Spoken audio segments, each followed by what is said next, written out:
This week's Thirsty Thursday comes to you from Michigan's northernmost town. Copper Harbor is home to one of the premier mountain bike courses in the country, but it's also home to Brickside Brewery, whose existence is partly due to a successful Kickstarter campaign. ABC 10's Kevin Terpstra brings their story to us.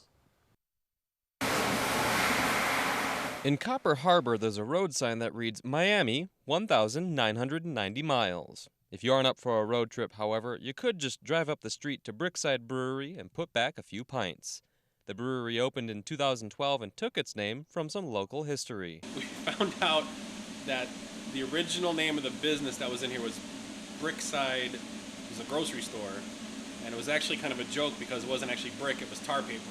One of the first things Robinson did was secure a portion of the funding through Kickstarter, which came with a few tough decisions. The hardest part was just trying to figure all that out, like, well, how much do you think we can get or not? It's better to kind of aim low because they can get more than whatever, but if you don't get what you're aimed at for the level, you don't get any of it.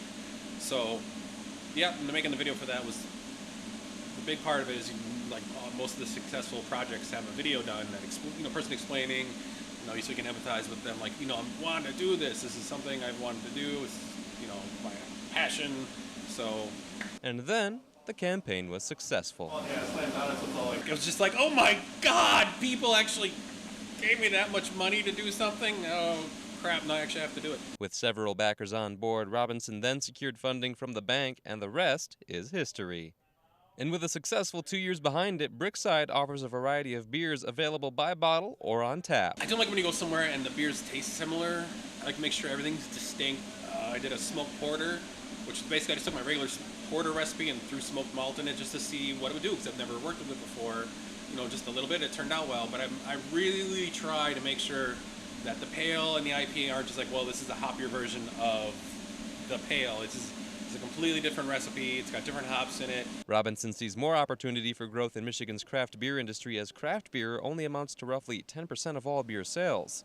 When it comes to the UP's role in the industry, some people may forget that it's a part of Michigan. However, I don't think so much with the breweries. It's really, you go down to the summer festivals and people are like, hey, you're from, except for that one lady thought I was from Traverse City, but whatever. Sorry.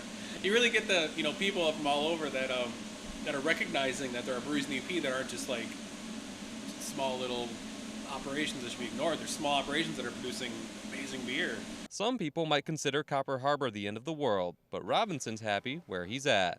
He simply wants to make beer and make a living.